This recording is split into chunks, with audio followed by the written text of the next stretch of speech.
चलिए स्टार्ट करें। जय हिंद दोस्तों आज हम यहां पर पढ़ेंगे 73वां संविधान संशोधन।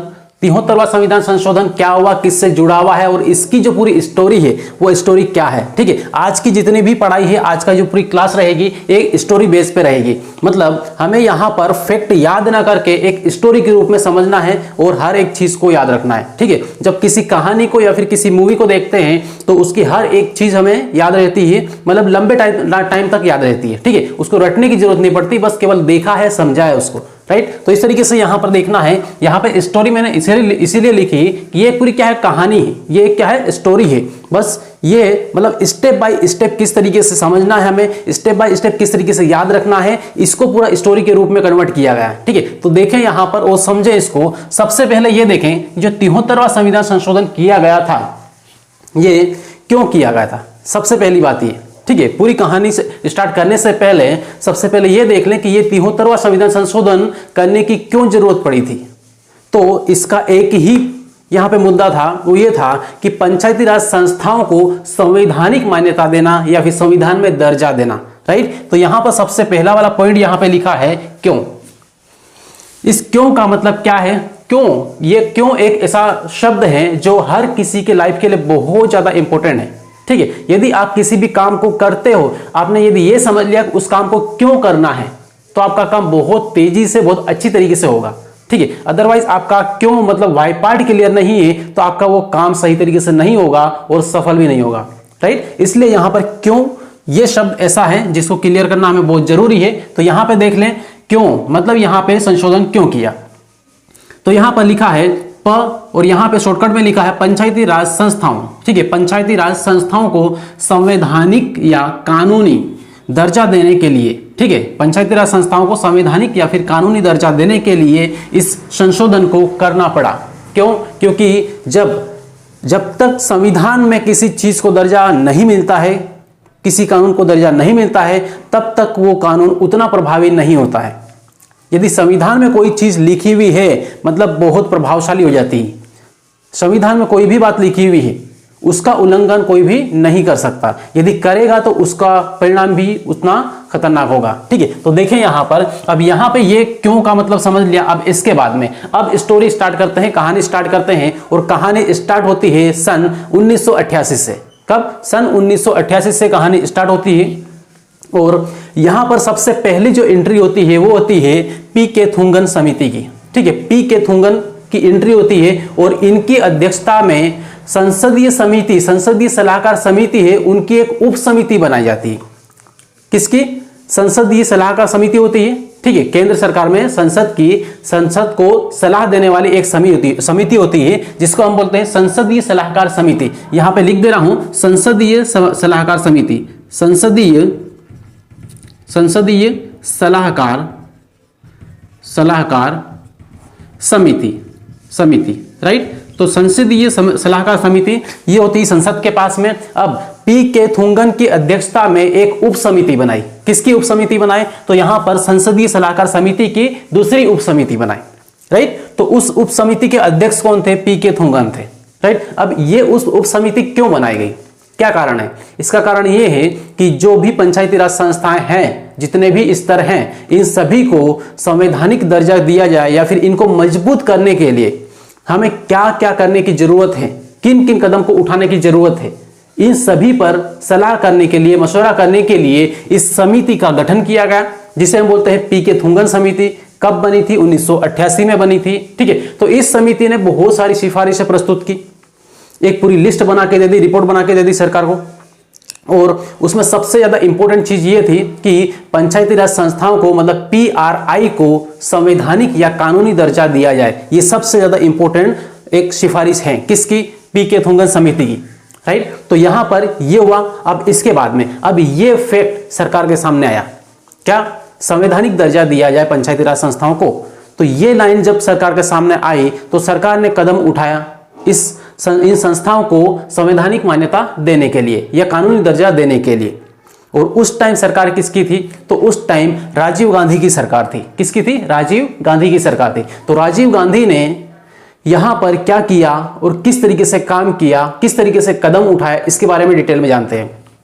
देखो, राजीव गांधी उस टाइम प्रधानमंत्री थे, सबसे पहली बात यह है। सरकार किसकी थी? कांग्रेस की थी, राइट। और राजीव गांधी जब प्रधानमंत्री बने थे, कब बने थे, कब से कब तक रहे थे, पहले ये बात कर लें। तो राजीव गांधी यहां पर प्रधानमंत्री बने, ठीक है। यहां पे ये 1989 की बात है। कब? 1989 में इसने सिफारिश दी। उसके बाद में 1989 में राजीव गांधी ने क्या किया? 64वां संविधान संशोधन विधेयक बिल लाए, ठीक है। सबसे पहले किसी भी संविधान में, मान लो संविधान में संशोधन करना है तो सबसे पहले एक बिल लाया जाता है, विधेयक बिल, ठीक है, विधेयक बोला जाता है इससे। तो ये लाए, 64वां नंबर का था, ठीक है। तो 64वां संविधान संशोधन बिल लाए। लेकिन इसके ऊपर बात करने से पहले थोड़ा सा ये बात कर लें कि राजीव गांधी प्रधानमंत्री कब बने थे। तो राजीव गांधी प्रधानमंत्री बने थे 1984 में। कब बने थे? 1984 में बने थे। कब तक रहे थे? इनका कार्यकाल क्या था? तो यहां पर ये 1989 तक रहे थे। कब तक? 1989 तक रहे थे। तो इस तरीके से यहां पे इनका कार्यकाल था। इस यहां पर पीएम बने, ठीक है, और यहां तक इनका कार्यकाल समाप्त हुआ। कार्यकाल समाप्त तो क्या हुआ? यहां पर हुआ क्या था? एक चुनावी रैली में गए, कहां पर? तमिलनाडु में चुनाव था, ठीक है। तो उसमें 3 स्तर पर चुनाव को रखा गया था, ठीक है। तो सबसे पहला वाला जो स्तर पे फर्स्ट डे, उस दिन चुनाव वोटिंग वगैरह हो गई थी। और अगले दिन जब गए ये, तो वहां पर इनको एक प्रकार से क्या है, बम के द्वारा उड़ा दिया गया, ठीक है। मतलब इनके ऊपर षड्यंत्र करके इनको समाप्त कर दिया गया, इनकी हत्या कर दी गई। अब इनकी हत्या कर दी गई, तब उसके बाद में फिर क्या हुआ? तो उसके बाद में फिर से सरकार पूरी खत्म हो गई, ठीक है। तो इस तरीके से यहां पर ये देखें कि 1989 में जब राजीव गांधी प्रधानमंत्री थे, उस टाइम 64वां संविधान संशोधन लाए। तो ये संविधान संशोधन जब लोकसभा में पेश किया गया, उस टाइम लोकसभा में तो पारित हो गया, ठीक है। लोकसभा में, LS मतलब लोकसभा, इसमें तो पारित हो गया था, इसमें पारित कर दिया गया। लेकिन राज्यसभा में पारित नहीं हुआ।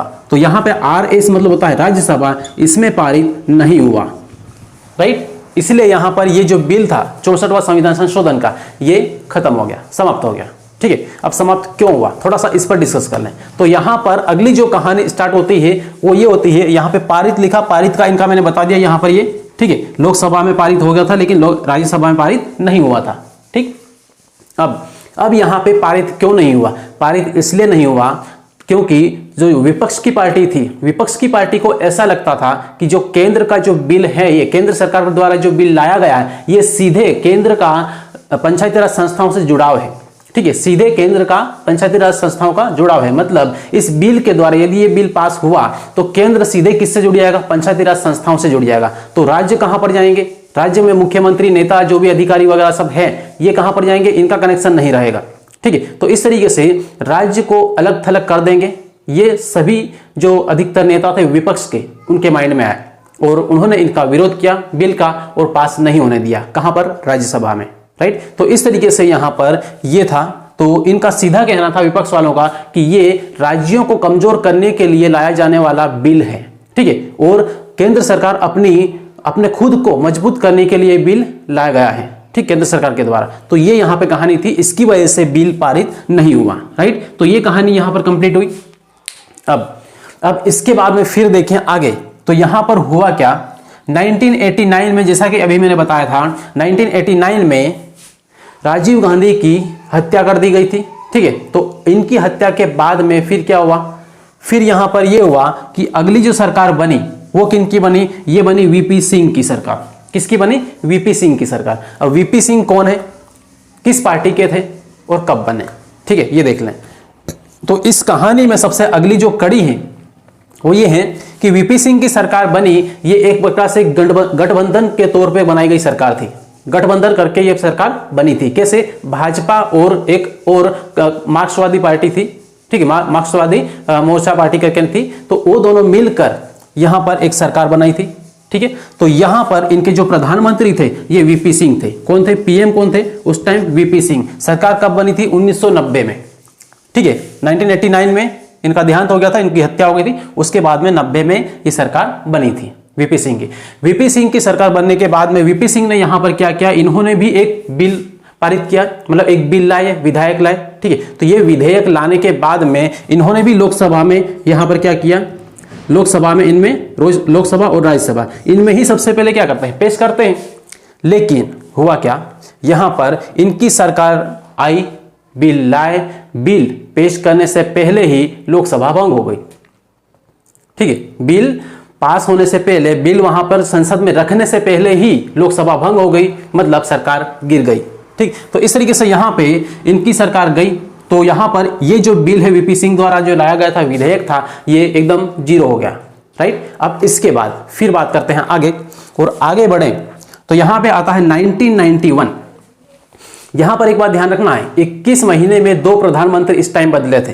ठीक है, 21 महीने में 2 प्रधानमंत्री आपको देखने को मिले थे इसमें, इस कार्यकाल में। सबसे पहले कौन है यहाँ पर, ये वीपी सिंह, और उसके बाद में थोड़े टाइम बाद इनकी लोकसभा भंग होने की वजह से ये भी गए। उसके बाद में फिर कौन आए, पीवी नरसिम्हा राव। कौन आए, पीवी नरसिम्हा राय। तो इस तरीके से पीवी नरसिम्हा राव, ये इनकी सरकार आई, कब आई, 1991 में। कब आई, 1991 में, 1991 में। राइट, तो अब यहां पर क्या हुआ, अब यहां पर क्या हुआ, जब 1991 में पीवी नरसिम्हा राव की सरकार बनी तो इन्होंने क्या किया, अब ये सरकार थी किसकी, किस पार्टी की थी, थोड़ा ये भी देख लें, क्योंकि यहां पर ये वाली तो किसकी थी, बीजेपी की थी। ठीक है, वीपी सिंह किसकी थी, बीजेपी की थी, बीजेपी और गठबंधन की सरकार थी। ठीक है, इस तरीके से थी। और यहां पर किसकी थी, इधर तो ये कांग्रेस की। ठीक है, उसके बाद पीवी नरसिम्हा राव, इनकी बात करें तो ये भी कांग्रेसी प्रधानमंत्री थे। ठीक है, और पूर्ण बहुमत से जीती हुई सरकार थी इनकी। राइट, तो इस तरीके से यहां पर ये भी कौन सी है, कांग्रेस की सरकार थी, बनी थी इसमें कांग्रेस। राइट, इस तरीके से यहां पे इसको ध्यान रखना है। और इन्होंने किस तरीके से जीत हासिल की, इनकी सरकार पूर्ण बहुमत में कैसे आई, थोड़ा सा ये भी देख ले। पूर्ण बहुमत में इसलिए आई क्योंकि इधर प्रधानमंत्री राजीव गांधी की हत्या होने के बाद में हुआ क्या था कि ये जो सरकार आ गई थी, गठबंधन करके बना ली थी, लेकिन फिर भी इनको गिरा दिया गया। और उसके बाद में इनकी सहानुभूति की वजह से ये जो सरकार थी, पीवी नरसिम्हा राव की सरकार थी, ये पूर्ण बहुमत से, और मतलब अच्छी खासी सीटें जीत कर आई। कितनी सीटें जीती थी इन्होंने टोटल कंप्लीट में से, कंप्लीट कितनी, 543 सीटें होती है। ठीक है, यहां पर इनकी टोटल सीटें कितनी है, 543। 543 में से 232 सीटें इन्होंने, कांग्रेस ने जीती थी, और बीजेपी को मिली थी यहां पर कितनी, बीजेपी को इनको मिली थी 120। तो इस तरीके से बहुमत किसके पास था, कांग्रेस के पास, इनका प्रधानमंत्री बना। अब इनके प्रधानमंत्री बनने के बाद में फिर पीवी नरसिम्हा राव एक बिल लेके आए। पीवी नरसिम्हा राव एक बिल लेके आए, कब लाए, तो 1991 में ही लाए। और इसमें इस बिल को अब पेश करेंगे, कहां पर, संसद में पेश करेंगे। संसद में पेश करेंगे, कब पेश करेंगे, तो 1992 में, 1992 में। तो इस तरीके से यहां पर अब इसके बारे में पूरा जो डिटेल में हम देखेंगे वो यहां पर आ जाए थोड़ा सा। और इस कहानी का जो अगला पार्ट है वो यहां से स्टार्ट होता है। ठीक है, इसका अगला पार्ट यहां से स्टार्ट होता है, तो यहां पर थोड़ा सा देख ले। ठीक है, और लास्ट में ये जो बिल है ये 1992 में अंतिम रूप लेता है और एक कानूनी रूप लेता है, मतलब पंचायती राज संस्थाओं को संविधान में दर्जा दिला देता है। ठीक, तो अब यहां पर देखें तो 73वां संविधान संशोधन, और इसके बाद में यहां पर अगला वाला जो पॉइंट लिखा है 16 दिसंबर 1951, ये यहां से ही यहां पर आता है। ठीक है, यही कड़ी है, पीवी नरसिम्हा राव ने जो काम किया है वही यहां पर मैंने लिखा है, 16 दिसंबर 1951। अब इसमें इन्होंने क्या किया था, थोड़ा सा ये देख लें। देखो, तो इसको हटा लें, यदि स्क्रीनशॉट इसका लेना चाहो तो ले लो। ठीक है, अब इसको यहां से हटाएं। देखो यहां पर क्या हुआ, 16 दिसंबर 1951 को पीवी नरसिम्हा के द्वारा यहां पर एक विधेयक पेश किया गया, विधेयक। ठीक है, विधेयक, ये विधेयक पेश किया गया। अब ये विधेयक कौन सा था, तो 73वां संविधान संशोधन विधेयक था ये। ठीक है, ये यहां पर लिखा हुआ है। अब इसके बाद फिर ये विधेयक यहां पर इसमें पेश किया गया। पेश कहां पर करते हैं, तो संसद में करते हैं। कहां पर, संसद में, संसद। अब संसद में कहां कहां पर है, तो लोकसभा और राज्यसभा, लोकसभा और राज्यसभा यहां पर पेश किया। अब इसमें हुआ क्या, 22 दिसंबर का टाइम आता है फिर। अब 22 दिसंबर के दिन 1992 में यहां पर ये जो विधेयक है, ये विधेयक है, विधेयक नहीं, विधेयक है, ये पारित होता है। ठीक है, पारित। तो ये पारित हुआ, कब हुआ, तो 22 दिसंबर 1992 को ये पारित हुआ। पेश कब किया था, 16 दिसंबर 1951 को पेश किया था। ठीक है, अब इसके बाद, अब 22 के बाद में पारित होने के बाद में आते हैं 23 पे, और 23 में यहां पर इसमें ये पारित कहां पर होता है, लोकसभा में। कहां पर, लोकसभा में। राइट, अब ये लोकसभा में पारित होने के बाद में फिर आते हैं राज्यसभा में, तो राज्यसभा में भी ये पारित हो जाता है। ठीक है, इसके जस्ट अगले दिन ही पारित हो जाता है। तो इस तरीके से यहाँ पे 22 दिसंबर को लोकसभा में पारित हुआ और 23 दिसंबर को राज्यसभा में पारित हुआ और लास्ट में जाके इधर 20 अप्रैल 1993 को यहाँ पर राष्ट्रपति मतलब प्रेसिडेंट के साइन हो जाते हैं। ठीक है, राष्ट्रपति की अनुमति मिल जाती है, राइट। तो इस तरीके से यहाँ पर ये जो बिल है ये एक कानून में तब्दील हो जाता है, एक अधिनियम बन जाता है। ठीक है, और इसीलिए यहाँ पर हम ये बोलते हैं कि ये जो अधिनियम है कौन सा, ये 73वां संविधान संशोधन अधिनियम है। ठीक है, 73वां संविधान संशोधन अधिनियम है। तो इस टाइम ये लागू हो गया था। लागू कब हुआ? 1993 में। कभी कभार आपको मिलता है 1992, तो 1992 मिले या फिर 1993 मिले तो आपका दोनों ही आंसर सही रहेगा, दोनों ही वहां पे टिक लगाना है। लेकिन 1992 यदि नहीं है और 1993 दिया हुआ है 73वें संविधान संशोधन के लागू होने का, तो फिर 1993 लगाना है। ठीक है, तो इस तरीके से थोड़ा सा कैलकुलेशन करके रखना, यहाँ पे इसको पूरा समझ के रखना है। तो दोस्तों यहाँ पर ये जो वीडियो था यहाँ पर बहुत अच्छी तरीके से हमने एक एक चीज को पूरा डिस्कस किया। डिस्कस करने के बाद में इसी के आगे फिर अगले इसका एक और पार्ट बनेगा, किसका? 73वां संविधान संशोधन का। ठीक है, उससे पहले आपको क्या करना है, इसको एक बार और ध्यान से देखना है, अपनी कॉपी में लिख लेना है और फिर समझना है।